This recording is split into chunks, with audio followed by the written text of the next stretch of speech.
세인트 저메인에게 완전한 복종을 맹세한 이후 난 한밤중에 깨어날 때가 많았다. 그와 대백색 형제단에 속한 다른 대사들이 나를 찾아왔기 때문이었다. 처음엔 그들의 말을 알아들을 수 없었다.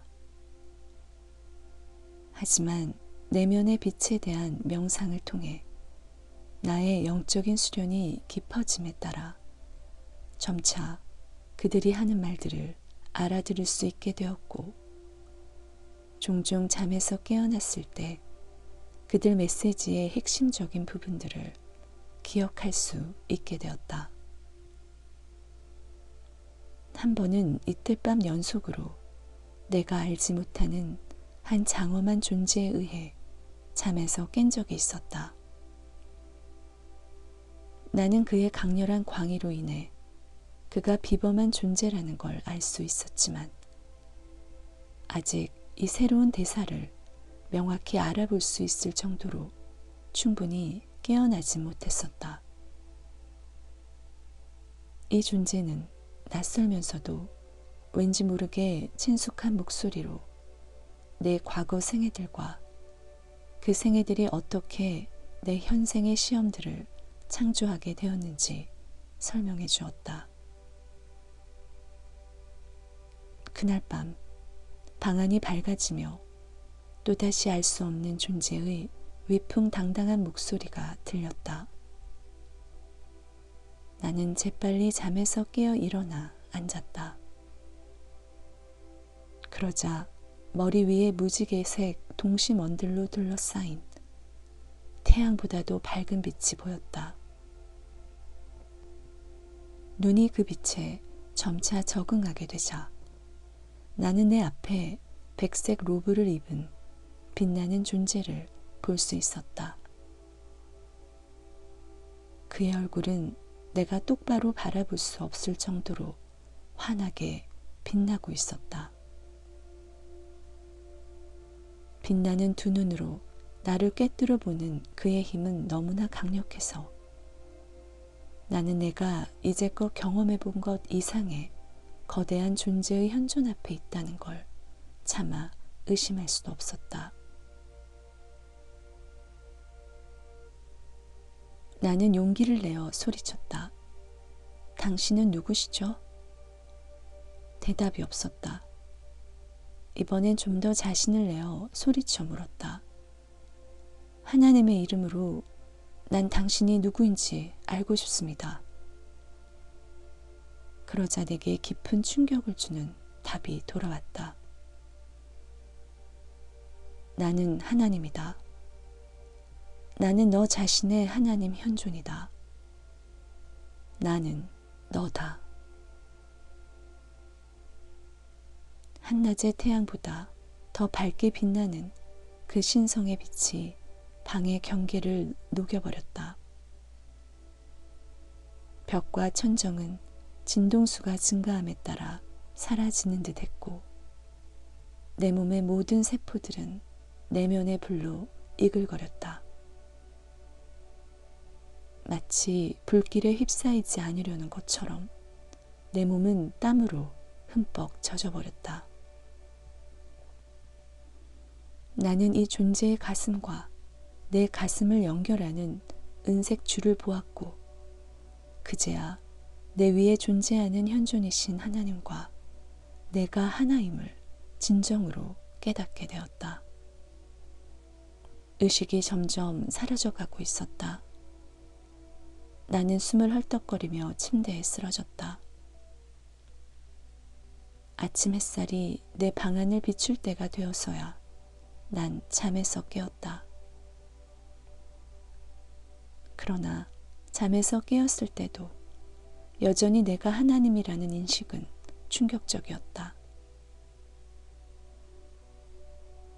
우리는 무지에 빠져 의식의 불꽃을 우리 자신의 것으로 여기고 있다. 그 불꽃을 그것의 근원인 신적 자아에게서 완전히 독립된 어떤 것으로 생각하면서 말이다.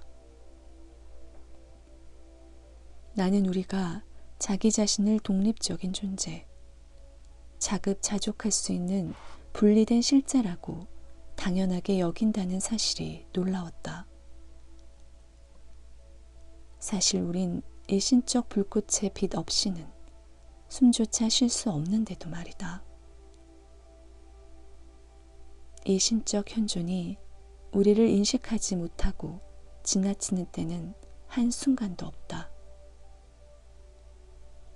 신적 현존의 안배 없이는 누군가와의 만남도 그 어떤 일도 일어날 수 없으며 신적 현존 없인 단돈 1달러 혹은 한 끼의 식사조차도 우리에게 제공되지 않는다. 신성의식은 우리 안에 있는 나를 느낄 때마다 일어나며 우리가 나는 I am 이라고 말할 때마다 현상계로 불려오게 된다. 이 내재하신 신성의 불꽃은 가스 스토브의 점화용 불꽃과도 같다. 그건 보이지 않지만 항상 불타고 있으며 외적 기구들의 불을 일으켜주기 때문이다. 이제야 나는 왜 펄이 내 질문에 항상 똑같은 대답만 했는지 알 수 있었다. 그녀는 내 질문이 어떤 것이든 간에 당신의 I am 현존과 그에 대해서 이야기해보세요 라고 대답했었다. 펄에게 있어 I am 현존은 살아있는 존재였다. 그건 그녀의 가장 가까운 친구였고 매일 매 순간 그녀의 말에 응답해주는 절친한 친구였다. 펄은 하나님이 어떻게 말씀하실지 상상하거나 어떤 상상 속의 존재를 채널링하기보단 자신의 살아있는 신적 자아와 대화했다. 펄의 거실에선 대사들이 주최한 모임이 자주 열렸었는데 그중 한 모임 때 펄은 이렇게 말했다. 우리 안에 내재하신 하나님은 항상 우리에게 말씀을 하고 계십니다. 하지만 그 말씀을 듣는 사람이 얼마나 될까요? 대부분의 사람들은 자신의 외적 마음이 제잘되는 소리밖에 듣지 못합니다. 사람들이 하나님의 말씀과 그들 자신의 마음에서 오는 말을 분별하지 못하는 이유는 집중을 못하기 때문입니다. 이런 장애는 유아기에 텔레비전에 노출되면서 시작되고 전자적 자극을 받을수록 더 악화됩니다. 이러한 혼란스러운 신호들은 우리 뇌의 자연스러운 흐름을 방해하죠. 오늘날의 이 모든 전자기기로 인해 사람들의 마음은 이리저리 흩어지고 어디에도 집중할 수 없는 상태가 되었습니다. 이렇게 집중된 의식이 결핍됨으로써 마음은 무작위적인 전자자극에 세뇌당합니다. 하나님께서는 당신의 문을 두드려 부수려 하고 계십니다. 하지만 문을 두드리는 소리를 듣는 사람이 얼마나 있을까요? 그리고 그 소리를 들을 수 있는 자들 중 문을 여는 사람은 또 얼마나 될까요? 사람들 머릿속의 음악 소리는 대부분 너무나 시끄러운 수준입니다. 하나님은 우리 삶에 끊임없이 생기를 부여하시는 현존이십니다. 하지만 인생 중 단 1분이라도 멈춰서 이 에너지와 생명의 근원이 무엇인지 생각해 보는 사람은 얼마나 있을까요? 이에 감사하는 사람은 또 얼마나 있을까요? 이 모든 축복을 보내주시는 존재와 홀로 이야기를 나누려는 이는 또 얼마나 될까요? 우리는 대출을 받은 채무자와 같습니다. 우린 태어나면서 받은 그 대출금을 마치 전혀 갚지 않아도 되는 것처럼 써버리고 있습니다. 언젠간 하나님께서 주신 그 에너지를 어떻게 써버렸는지 설명해야 한다는 걸 깨닫지 못한 채 말이죠. 그 에너지로 무엇을 했나요? 그것을 헛되이 써버렸나요? 아니면 길을 따라 전진하고 성장하는데 더 나아가 다른 이들을 이롭게 하는데 썼나요? 우리가 이곳에 살았기에 지구가 더 나은 곳이 되었다고 말할 수 있나요? 창조주 하나님과 대면해서 저는 당신께서 제게 주셨던 생명의 삶 속에서 선한 것들을 행했습니다.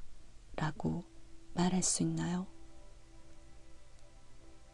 더 나아가 사실은 우리 자신이 바로 그 삶을 창조한 창조주라는 사실을 깨달을 수 있나요? 이러한 감사함을 모르는 마음과 자기 인식의 부족으로 인해 우리는 한 생에서 다음 생으로 반복해서 환생하는 것입니다. 이 육체를 내려놓고 우리의 삶을 돌아보는 심판의 날에 우리는 자기 자신을 심판하게 됩니다. 당신은 자신의 인생을 어떻게 회고할까요? 그리고 그에 따른 카르마를 어떻게 판단하고 또 선고하게 될까요? 당신은 어디에서 누구와 함께 그리고 어떤 환경에서 다시 환생하기를 선택하게 될까요?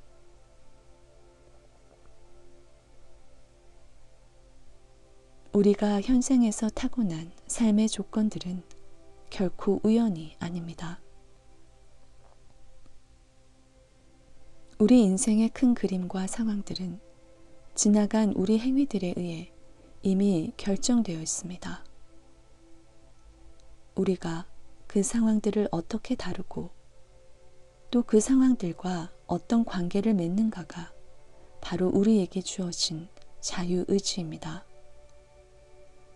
다시 말해 우리의 불행과 어려움을 타인의 탓으로 돌릴 것인지 아니면 그것들을 오히려 영적 성장과 진화의 도약대로 삼을 것인지는 우리의 자유의지에 달렸습니다.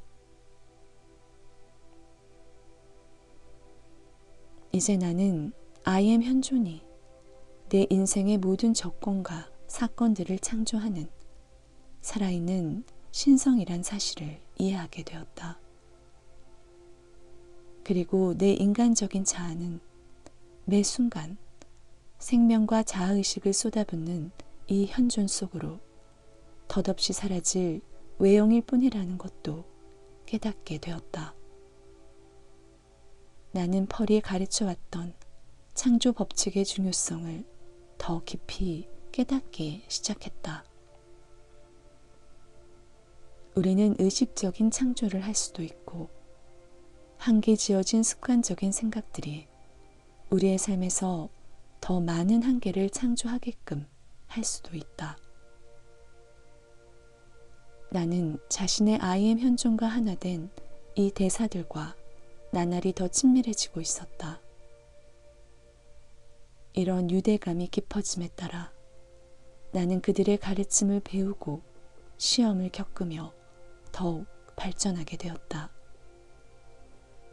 그리고 이 법칙들을 연습하고 적용하는 법도 배우게 되었다.